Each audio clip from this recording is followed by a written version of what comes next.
What happens when a cocky MMA champion threatens a 93-year-old legend and gets humbled in front of a private audience? This isn't a Hollywood script. It's a true story involving Clint Eastwood, a forgotten black belt, and one fighter's brutal wake-up call. Damon Rage, Maddox wasn't just a fighter. He was a spectacle. With a heavyweight frame sculpted like a Greek statue and a snarling presence that unsettled opponents before the first punch, Damon had bulldozed his way through the MMA ranks. Fans adored his ferocity and unpredictability, but it was his mouth that did the real damage. He knew how to provoke, how to light fires with words, and then fan the flames with savage knockouts inside the cage. He was undefeated, untouchable, and, for better or worse, unstoppable. The MMA world had seen cocky fighters before, but Damon had a knack for weaponizing arrogance into attention. His trash talk didn't stop at opponents. It reached beyond the cage and into pop culture. He called actors fake fighters, criticized boxing champs for pillow hands, and taunted musicians for shadowboxing their egos. It was all theater to him. No one was safe from his verbal jabs, least of all, legends. His career skyrocketed because of it. Pay-per-view numbers doubled when he was on the card, and clips of his post-fight speeches became instant memes. Damon's persona was raw, dangerous, and unapologetically loud. One night, after a bloody third-round TKO in Las Vegas, Damon appeared on a late-night podcast hosted by two ex-UFC fighters turned media personalities. The whiskey flowed freely, and the cameras rolled as Damon relished the spotlight. For an hour, he regaled the hosts with unfiltered stories, exaggerated fight tales, and blunt opinions about nearly every figure in combat sports. But as the conversation veered toward toughness and cinema, Damon grinned mischievously and leaned toward the mic. "You know who's overrated as hell?" he said, pausing dramatically. "Clint freaking Eastwood." One of the hosts raised his eyebrows. "The Clint Eastwood?" Damon laughed. "Yeah, Mr. Dirty Harry, Mr. Gran Torino. Look, I respect the guy's acting. Sure, but come on, he's been play fighting his whole damn life. People act like he's some kind of real badass. That cowboy strut, that squint, it's all for the cameras. Put him in front of me, and I'd fold him in half before he could say go ahead, make my day." The room exploded with laughter, but the clip, once posted online, exploded in a very different way. Within hours, the quote had gone viral. Headlines screamed, "Damon Maddox says he'd break Clint Eastwood." Social media erupted into a storm of memes, hot takes, and debates. The comment had struck a nerve, not just because Damon had insulted a beloved Hollywood icon, but because it was so bizarre, so unexpected. Why target Eastwood, a man in his 90s? And more importantly, was Damon serious? Some fans found it hilarious. Others were furious. Old-school movie lovers felt it was the ultimate disrespect, while younger fight fans dismissed it as just Damon being Damon. For his part, Damon doubled down. At his next press conference, when asked about the comment, he smirked. "Clint can get it," he said. "Anytime, anywhere. Don't let the movie roles fool you. He ain't hard." The press ran with it again. Hashtags like hashtag Eastwood vs. Rage and hashtag Make My Day Challenge trended. MMA forums debated whether Eastwood had any real fighting background or if Damon's call-out was just hollow bravado. The media tried to contact Eastwood for a response, but he remained silent. A few fans dug up old interviews where Eastwood briefly mentioned martial arts training, but nothing definitive surfaced. His silence only added to the mystique. Meanwhile, Damon ran with it. He began incorporating Eastwood references into his brand. He filmed a training video in a cowboy hat, mock squinting into the camera and saying, "Feeling lucky, punk?" before throwing a spinning elbow at a punching bag. He released limited edition merch with slogans like "Eastwood can't hang" and "Real men fight, not act." The shirts sold out within days. He even mocked up a faux movie poster titled "A Fistful of Regret," with his own face on the cover and Eastwood photoshopped into a chokehold. Some of Damon's trainers and mentors started to feel uneasy. "You're poking at a lion," one older coach told him, "and you're too dumb to see it." Damon shrugged it off. He's just an old man. I've fought monsters. He's fought camera angles. What Damon didn't realize, what most of the world didn't know, was that Clint Eastwood wasn't entirely what he seemed. Beneath the aging Hollywood veneer was a disciplined, intensely private martial artist. Back in the 1960s and 70s, Eastwood had trained in Goju-ryu karate and other forms of martial arts with serious dedication. While never boastful or flashy about it, he'd studied under respected instructors and over the decades had quietly earned a black belt. Unlike Damon, Eastwood never chased validation through words or tweets. His practice had been personal, meditative, and deeply rooted in a code of humility. He wasn't pretending to be tough on screen. He simply never needed to prove it off screen. As the Damon hype grew louder, a subtle shift happened in the background. People close to Eastwood began talking, quietly at first. One retired stuntman posted a cryptic message, "Met the man once. Wouldn't be so quick to test him." A former bodyguard said in an interview, "Clint could put a man on the ground before you even blink." Still, the public didn't believe it. The idea of a nonagenarian actor holding his own against a prime MMA fighter felt like fantasy. Then, everything changed. From Clint Eastwood's official Twitter account, usually used for film promotions or awards congratulations, came a single tweet. It wasn't flashy. It wasn't direct. It simply read, "Respect is earned in silence. Ignorance is shouted in neon." No hashtags. No at Damon Maddox. Just quiet authority. The internet exploded. Was that Eastwood's response? Was he challenging Damon? Was it just a quote? No one knew. Damon, of course, couldn't resist. He responded within minutes, retweeting the post with a bicep emoji and the caption, "Let's go, cowboy. Anytime. Anywhere. Hashtag make my day." That was the moment the world shifted. What had started as a drunken podcast jab had now become something much bigger. Rumors swirled that Eastwood had accepted an invitation to a private training facility in Nevada. UFC President Dana White even commented jokingly, "If Clint wants to step into the octagon, I'll clear the main event slot." Behind the scenes, however, Eastwood made a quiet call to a longtime friend, one of his old karate instructors, now running a private dojo in Northern California. "I think I need to teach someone a lesson," Clint said. The instructor didn't ask questions. He simply replied, "Come in tomorrow. We'll sharpen the blade." Meanwhile, Damon continued his media circus. He posted a video of himself fake interviewing a cardboard cutout of Eastwood. He captioned it, "How does it feel knowing I'd knock your dentures out?"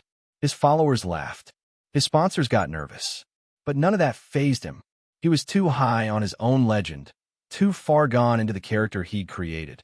What Damon didn't understand, what he couldn't possibly imagine, was that Clint Eastwood had already made up his mind. He wasn't angry. He wasn't trying to reclaim glory. He simply believed in the power of silence, discipline, and well-timed consequences.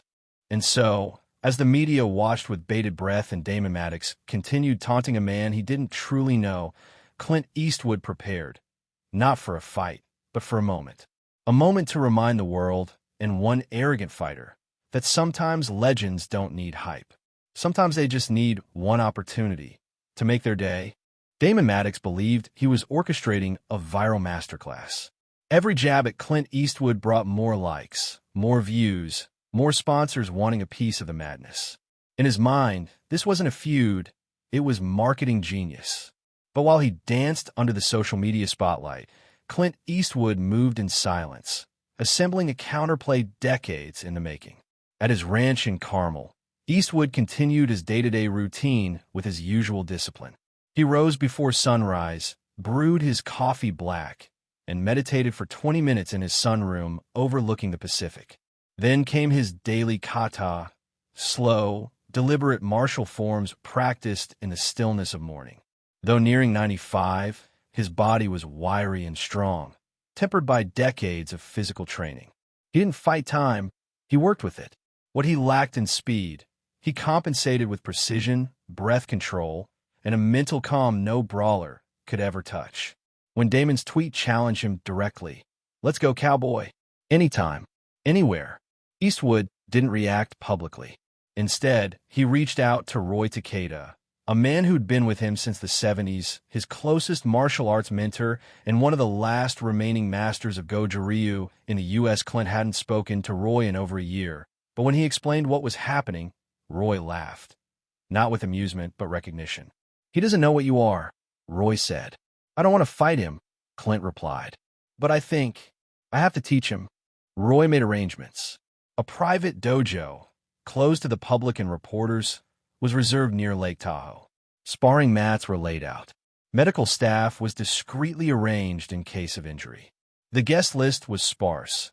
A few trusted martial arts masters, one documentary filmmaker Clint had worked with before, and an old friend in charge of legal paperwork. Everything was sanctioned, private, and off the record. Word began to spread behind closed doors. Damon's manager received a phone call from a mutual contact stating that Eastwood was inviting Maddox to a private exchange, a martial demonstration, no press, no cameras, no fanfare. Damon's manager hesitated. "He's 93, he reminded his client. Damon didn't even blink. "I'll do it." He saw it as another PR opportunity. "It's a charity stunt," he told reporters. "Old Clint wants to shake hands, maybe do a pose. I'll humor him. He's earned that, at least." Behind closed doors, he laughed with his training team. "Hell, I might even let him throw one punch for the photo op." The date was set. Eastwood sent no further tweets, gave no interviews, and requested no publicity. In fact, the only condition for the meetup was that no media be present. No Instagram stories, no film crews, no announcements until after. Damon's team agreed, thinking it added to the mystique. But Damon couldn't help himself. Days before the scheduled event, he posted a shirtless selfie with the caption, "2 days till I teach Grandpa how gravity works. Hashtag stay down, Clint." Meanwhile, Clint made quiet preparations. He didn't train harder, he trained smarter. He revisited the basics, stances, breathing, timing. He walked the sand dunes near his ranch to strengthen his legs, then practiced stillness in the shade of Monterey pines. Every move was a return to form, a sharpening of the mind more than the body. He remembered what Roy had once told him: power fades. But timing? Timing is eternal.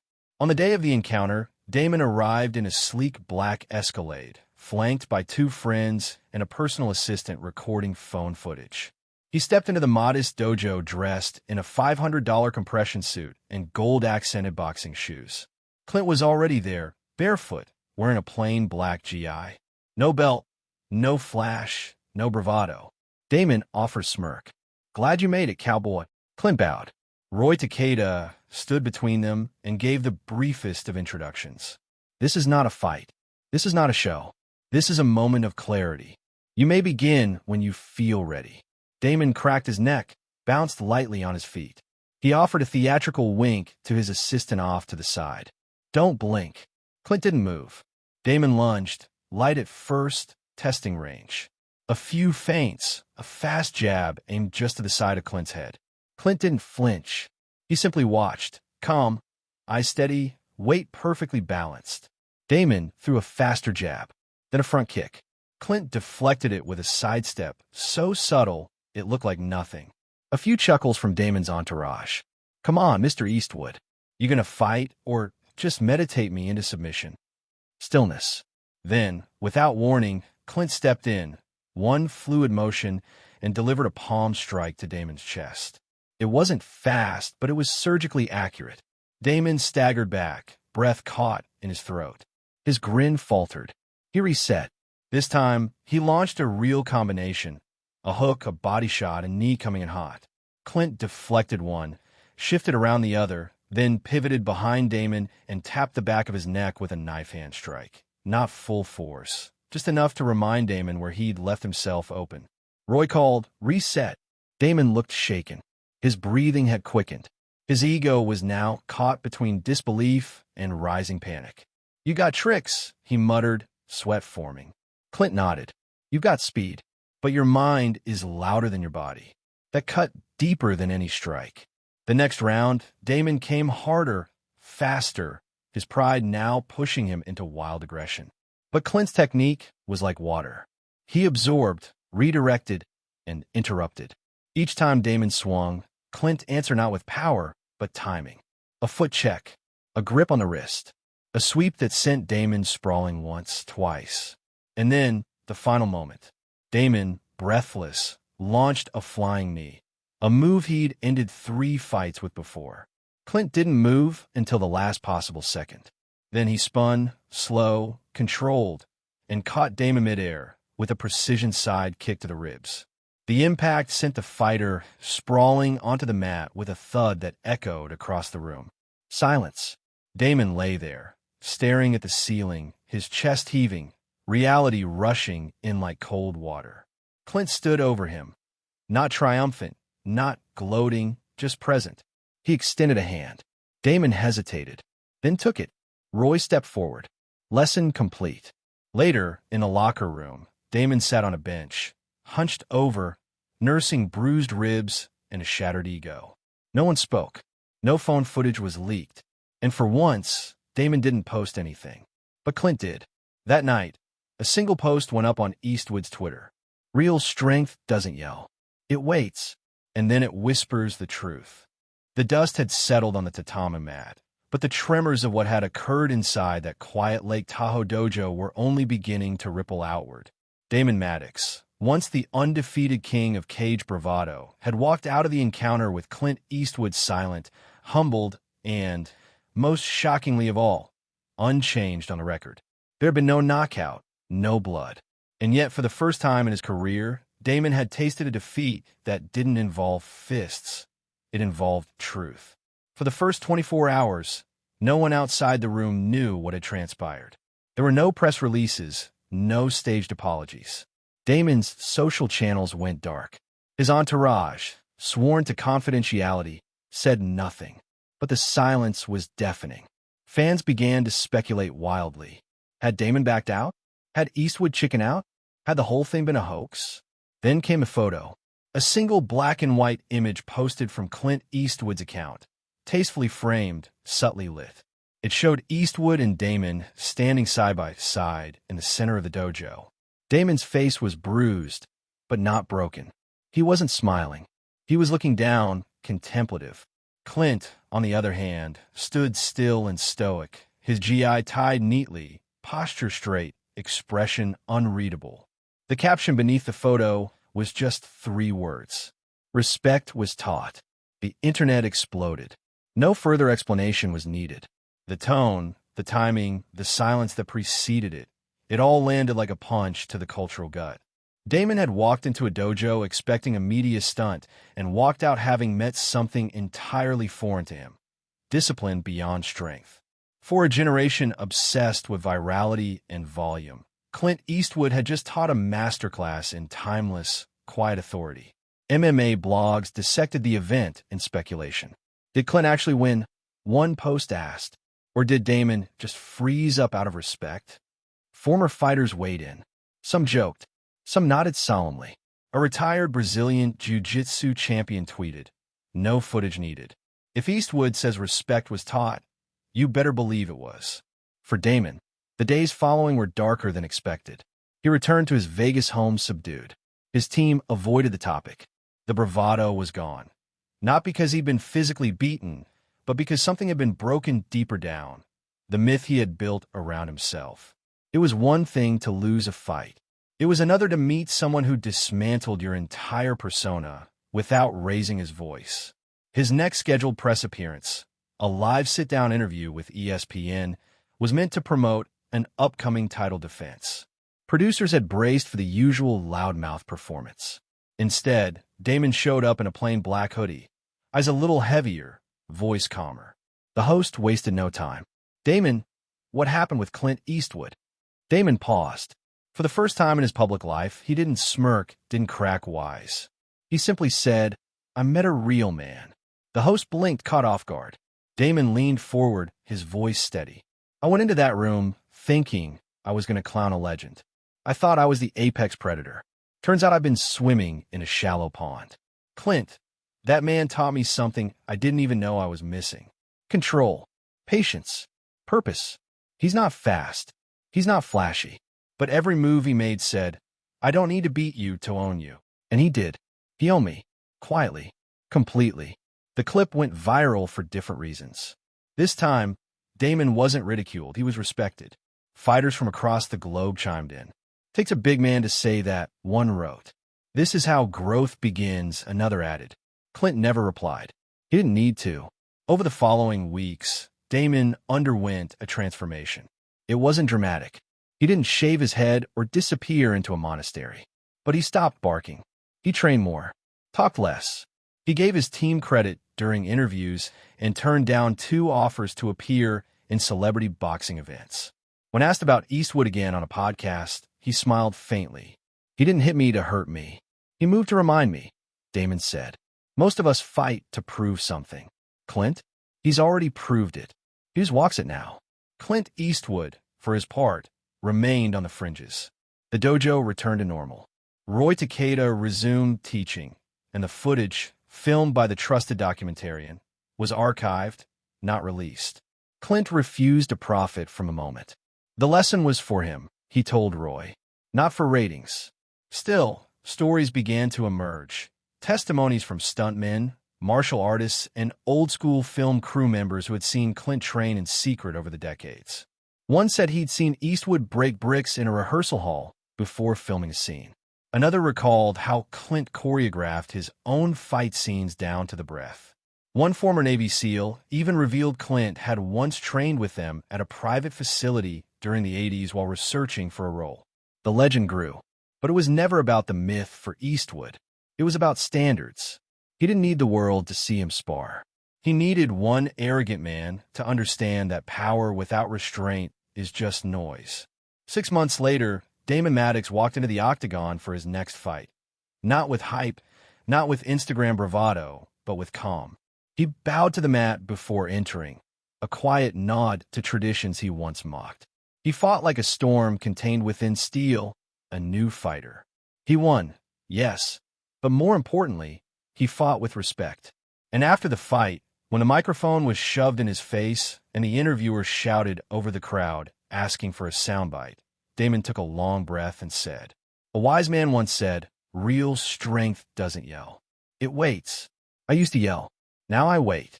The crowd went quiet, then erupted. In that moment, the arc was complete. Clint Eastwood, who watched from home, simply sipped his coffee and turned off the TV. He didn't smile, but he did nod.